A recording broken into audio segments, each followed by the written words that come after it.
కడియం శ్రీహరి గారు.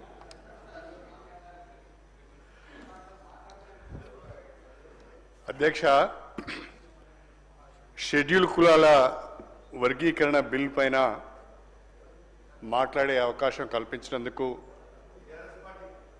మీకు ముందుగా హృదయపూర్వకమైన ధన్యవాదాలు తెలుపుకుంటున్నాను అధ్యక్ష. రాష్ట్ర ప్రభుత్వం ఒక సాహసోపేతమైన నిర్ణయం, ఒక విప్లవాత్మకమైన నిర్ణయం తీసుకున్నది. దీన్ని తెలంగాణ రాష్ట్రంలో ఉన్న దళితులందరి పక్షాన హృదయపూర్వకంగా నేను అభినందనలు తెలియజేస్తున్నాను. మరీ ముఖ్యంగా మన ముఖ్యమంత్రి శ్రీ రేవంత్ రెడ్డి గారు గత 30 సంవత్సరాలుగా షెడ్యూల్ కులాల వర్గీకరణకు సంబంధించి జరుగుతున్న ఉద్యమానికి మద్దతు ఇవ్వడమే కాకుండా సుప్రీంకోర్టు తీర్పు వెలువడిన మరుక్షణం నుండే ఎంత తొందరగా వీలైతే అంత తొందరగా తెలంగాణ రాష్ట్రంలో ఈ వర్గీకరణను అమలు చేయాలనే చిత్తశుద్ధితో, నిబద్ధతతో వారు పనిచేస్తున్నారు. వారి సంకల్పానికి కూడా నేను ఈ సందర్భంగా అభినందనలు తెలియజేస్తున్నా. అధ్యక్ష, ఈరోజు తెలంగాణ రాష్ట్రంలో తెలంగాణ రాష్ట్ర ప్రభుత్వం తీసుకున్న ఈ నిర్ణయం దేశానికే ఆదర్శం కాబోతుందని చెప్పడంలో ఎలాంటి సందేహం లేదు. షెడ్యూల్ కులాల వర్గీకరణకు సంబంధించి సీఎం రేవంత్ రెడ్డి గారు చరిత్రలో చిరస్థాయిగా నిలిచిపోతాడని చెప్పడంలో నాకు ఎలాంటి సందేహం లేదు. నేను ఈ సందర్భంగా బీజేపీ మిత్రులందరికీ ఒక చిన్న సూచన చేయాలనుకుంటున్నాను. సుప్రీంకోర్టు ముందుకు షెడ్యూల్ కులాల వర్గీకరణ అంశం వచ్చినప్పుడు గౌరవనీయులు ప్రధానమంత్రి శ్రీ నరేంద్ర మోడీ గారు కూడా గవర్నమెంట్ ఆఫ్ ఇండియా తరఫున షెడ్యూల్ కులాల వర్గీకరణకు అనుకూలంగా అఫిడవిట్ వేయించారు. అదేవిధంగా రాష్ట్ర ప్రభుత్వం కూడా షెడ్యూల్ కులాల వర్గీకరణకు అనుకూలంగా అఫిడవిట్ ఫైల్ చేసింది. కేంద్ర రాష్ట్ర ప్రభుత్వాలు షెడ్యూల్ కులాల వర్గీకరణకు అనుకూలంగా అఫిడవిట్లు ఫైల్ చేయడం వలన సుప్రీంకోర్టు కూడా వర్గీకరణకు అనుకూలంగా తీర్పు ఇచ్చడానికి మార్గం సుగమమైంది. నేను ఈ సందర్భంగా బీజేపీ పార్టీని కోరుతున్నాను,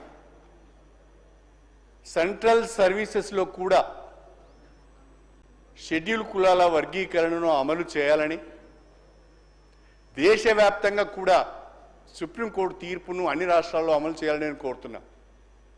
ఒక apex court 7 judges constitutional bench ఒక తీర్పు ఇచ్చిన తర్వాత that becomes law of the land.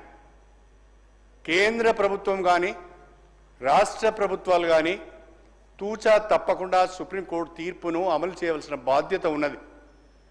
Telangana ఒక అడుగు ముందుకు వేసి షెడ్యూల్ కులాల వర్గీకరణను సుప్రీంకోర్టు తీర్పుకు లోబడి అమలు చేస్తున్న క్రమంలో కేంద్ర ప్రభుత్వం కూడా సెంట్రల్ సర్వీసెస్లో షెడ్యూల్ కులాల వర్గీకరణ అమలు చేసే ప్రక్రియను చేపట్టాలని, అన్ని రాష్ట్ర ప్రభుత్వాలకు కూడా ఆ మేరకు ఆదేశాలు ఇవ్వాలని చెప్పి మీ ద్వారా నేను భారతీయ జనతా పార్టీ మిత్రులను కోరుతున్నాను.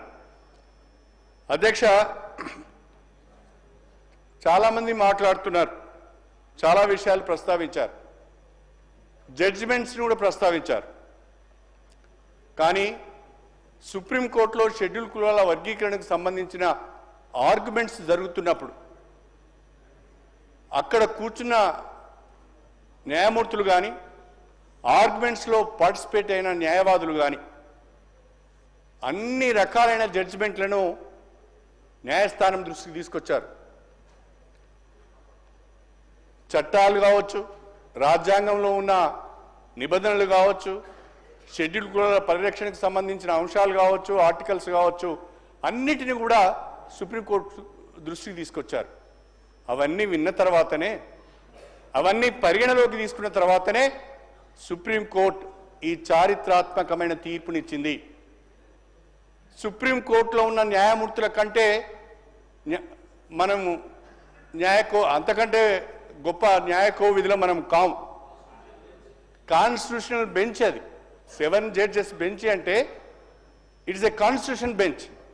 ఆ బెంచ్ ఇచ్చిన తీర్పును కూడా మనం సభలలో చర్చించడం అంటే అది సరైనది కాదు అని నా ఉద్దేశం. అది మనందరికీ కూడా శిరోధార్యం. దాంట్లో ఏదో లొసుకులు వెతకడానికి ప్రయత్నం చేయడము సరైనది కాదు. అంత న్యాయ నిపుణులము కాము, అంత గొప్ప మేధావులం కూడా మనం కాము అని చెప్పి నేను ఈ సందర్భంగా తెలియజేస్తున్నా. మరొక మాట చెప్పాలి అంటే డాక్టర్ బిఆర్ అంబేద్కర్ గారు ఏవైతే రిజర్వేషన్లు షెడ్యూల్ కులాలకు, షెడ్యూల్ తెగలకు బేసింగ్ ఆన్ సోషల్ బ్యాక్వర్డ్నెస్ వారు రిజర్వేషన్లు కల్పించారో ఆ రిజర్వేషన్లు జనాభా ప్రాతిపదికన అందరికీ సమపాలలో అందినప్పుడే అందరూ కూడా సరి అయిన పద్ధతిలో ఎదగడానికి అవకాశం ఉంటుందని వారు చెప్పారు. ఒక మాటలో చెప్పాలంటే షెడ్యూల్ కులాల వర్గీకరణ అనేది డాక్టర్ బిఆర్ అంబేద్కర్ గారి స్ఫూర్తికి అనుగుణంగానే ఉందని చెప్పడంలో నాకు ఎలాంటి సందేహం లేదు. ఒక మాటలో చెప్పాలి అంటే ఈనాటి వర్గీకరణ అన్ని సామాజిక సూత్రాలకు, అన్ని న్యాయ సూత్రాలకు, అన్ని రాజ్యాంగ సూత్రాలకు లోబడి జరుగుతున్నది. ఎవరికి ఏ రకమైన అనుమానం ఉండవలసిన అవసరం లేదు. అన్ని ప్రభుత్వాలు, గతంలో ఉన్న తెలుగుదేశం, ఆ తర్వాత వచ్చిన కాంగ్రెస్ ప్రభుత్వం, ఆ తర్వాత వచ్చిన బీఆర్ఎస్ ప్రభుత్వం, మళ్ళీ ఇప్పుడు వచ్చిన కాంగ్రెస్ ప్రభుత్వం, అన్ని ప్రభుత్వాలు, అన్ని రాజకీయ పార్టీలు, అన్ని ప్రజా సంఘాలు ఒక్క మాటలో చెప్పాలంటే దండోరా ఉద్యమానికి, షెడ్యూల్ కులాల వర్గీకరణకు సమాజం మొత్తం యొక్క మద్దతున్నది, ఆమోదం ఉన్నదని చెప్పడంలో నాకు ఎలాంటి సందేహం లేదు. అధ్యక్ష, దానితో పాటుగా అనేక కమిషన్ల గురించి మాట్లాడుతున్నాం. మీకు తెలియంది కాదు, లోకూర్ కమిటీ రిపోర్ట్లో ఏముంది, రామచంద్రరాజు కమిషన్ రిపోర్ట్లో ఏముంది, ఉషా మెహ్రా కమిషన్ రిపోర్ట్లో ఏముంది, 7 జడ్జెస్ కాన్స్టిట్యూషన్ బెంచ్ తీర్పు ఏ రకంగా ఉంది, మొన్నటికి మొన్న జస్టిస్ షమీం అఖ్తర్ గారు ఇచ్చిన కమిషన్ రిపోర్ట్ ఏ రకంగా ఉంది. దాదాపుగా ఇప్పుడు నేను పేర్కొన్న అన్ని రిపోర్ట్లు కానీ, అన్ని కమిషన్ల రిపోర్ట్లు, సుప్రీంకోర్టు తీర్పు అన్నీ కూడా షెడ్యూల్ కులాల వర్గీకరణకు అనుకూలంగా ఉన్నప్పుడు ఇంకా దీని గురించి మాట్లాడుకోవడం, చర్చోపచర్చలు చేయడం, ఇంకా దీన్ని కాలయాపన చేసే ప్రయత్నం చేయడం అంటే ఇది ఒక రకంగా మాదిగలకు, మాదిగ ఉపకులాలకు, మొత్తం దళిత జాతికి అన్యాయం చేసినట్టుగానే భావించవలసి వస్తుంది అని చెప్పి నేను ఈ సందర్భంగా సవినయంగా తెలియజేసుకుంటున్నాను. రాష్ట్ర ప్రభుత్వం అన్నింటినీ పరిగణలోకి తీసుకొని, అన్ని విషయాలను పరిగణలోకి తీసుకొని షెడ్యూల్ కులాల వర్గీకరణను ఏబిసిగా 3 గ్రూపులుగా వర్గీకరణ చేసింది. ఈ 3 గ్రూపుల వర్గీకరణ కూడా మేము సమర్థిస్తూ క్రీమీ లేయర్, సుప్రీంకోర్టు జడ్జిమెంట్లో పొందుపరిచిన క్రీమీ లేయర్ అంశాన్ని క్యాబినెట్ ఆమోదించకపోవడం మేము స్వాగతిస్తున్నాం. దాంతో పాటుగా ఒక విజ్ఞప్తి మాత్రం చేయాలనుకుంటున్నాను. వాస్తవంగా ఈరోజు రాష్ట్రంలో షెడ్యూల్ కులాల జనాభా 17.5గా ఉంది. రేపది 18% కూడా కావచ్చు. నేను గౌరవ ముఖ్యమంత్రి గారిని, రాష్ట్ర ప్రభుత్వాన్ని మీ ద్వారా అభ్యర్థిస్తున్నాను. మీరు షెడ్యూల్ కులాల వర్గీకరణ చేసి ఒక అడుగు ముందుకు వేసి దళితుల జీవితాలలో కొత్త వెలుగులు నింపే ప్రయత్నం చేస్తున్నారు. దేశానికే రోల్ మోడల్గా నిలుస్తున్నారు.